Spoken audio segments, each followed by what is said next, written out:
The Open Window by Saki.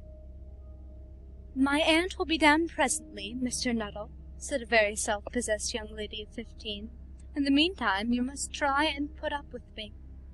Frampton Nuttall endeavoured to say the correct something which should duly flatter the niece of the moment, without unduly discounting the aunt that was to come. Privately he doubted more than ever whether these formal visits on a succession of total strangers would do much towards helping the nerve cure which he was supposed to be undergoing. "I know how it will be," his sister had said when he was preparing to migrate to this rural retreat. "You will bury yourself down there and not speak to a living soul, and your nerves will be worse than ever from moping. I shall just give you letters of introduction to all the people I know there. Some of them, as far as I can remember, were quite nice." Frampton wondered whether Mrs. Sappleton, the lady to whom he was presenting one of the letters of introduction, came into the nice division. "Do you know many of the people round here?"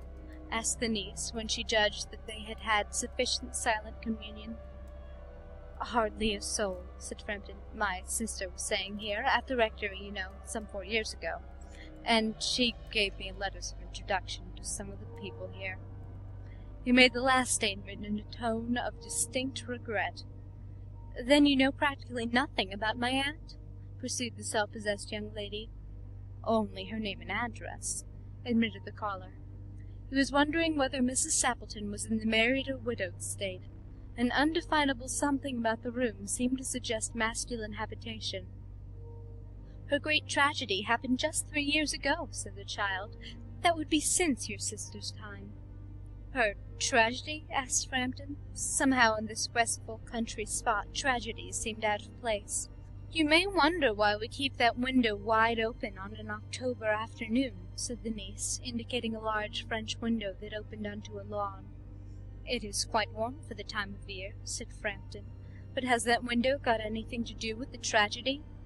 Out through that window, 3 years ago to a day, her husband and her 2 young brothers went off for their day's shooting. They never came back. And crossing the moor to their favourite snipe shooting ground, they were all 3 engulfed in a treacherous piece of bog. It had been that dreadful wet summer, you know, and places that were safe in other years gave way suddenly without warning. Their bodies were never recovered. That was the dreadful part of it." Here the child's voice lost its self-possessed note and became falteringly human. "Poor aunt always thinks that they will come back some day. They and the little brown spaniel that was lost with them, and walk in at that window just as they used to do. That is why the window is kept open every evening till it is quite dark. Poor dear aunt, she has often told me how they went out, her husband with his white waterproof coat over his arm, and Ronnie, her youngest brother, singing 'Bertie, why do you bound?' as he always did to tease her, because she said it got on her nerves.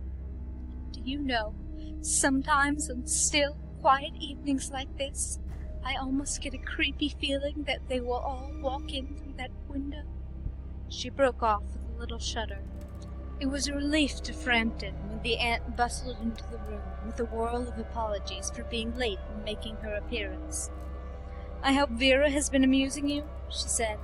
"She has been very interesting," said Frampton. "I hope you don't mind the open window," said Mrs. Sappleton briskly. "My husband and brothers will be home directly from shooting, and they always come in this way. They've been out for snipe in the marshes today, so they'll make a fine mess over my poor carpets. So like you menfolk, isn't it?"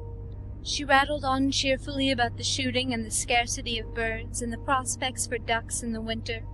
To Frampton it was all purely horrible. He made a desperate but only partially successful effort to turn her talk onto a less ghastly topic. He was conscious that his hostess was giving him only a fragment of her attention, and her eyes were constantly straying past him to the open window and the lawn beyond.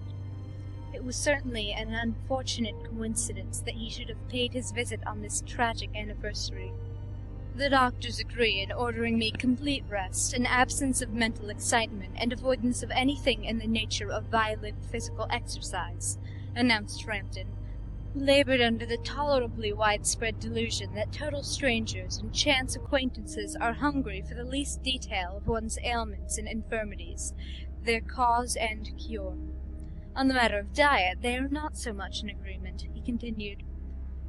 "No," said Mrs. Sappleton, in a voice which only replaced a yawn at the last moment. Then she suddenly brightened into alert attention, but not to what Frampton was saying. "Here they are at last," she cried, "just in time for tea, and don't they look as if they were muddy up to the eyes?"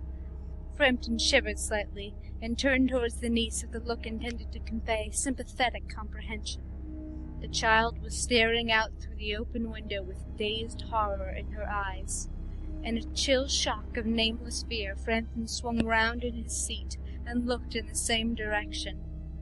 In the deepening twilight, 3 figures were walking across the lawn towards the window. They all carried guns under their arms, and one of them was additionally burdened with a white coat hung over his shoulders. A tired brown spaniel kept close at their heels. Noiselessly they neared the house, and then a hoarse young voice chanted out of the dusk, "I say, Bertie, why do you bound?" Frampton grabbed wildly at his stick and hat. The hall door, the gravel drive, and the front gate were dimly noted stages in his headlong retreat. The cyclist coming along the road had to run into the hedge to avoid an imminent collision. "Here we are, my dear," said the bearer of the white mackintosh, coming in through the window. "Fairly muddy, but most of it's dry. Who was that who bolted out as we came up?" "A most extraordinary man, a Mr. Nuttall," said Mrs. Sappleton. "Could only talk about his illnesses, and dashed off without a word of good-bye or apology when you arrived. One would think he had seen a ghost." "I expect it was a spaniel," said the niece calmly. "He told me he had a horror of dogs. He was once hunted into a cemetery somewhere on the banks of the Ganges by a pack of pariah dogs, and had to spend the night in a newly dug grave with the creatures snarling and grinning and foaming just above him. Enough to make anyone lose their nerve. Romance at short notice was her specialty." End of The Open Window by Saki.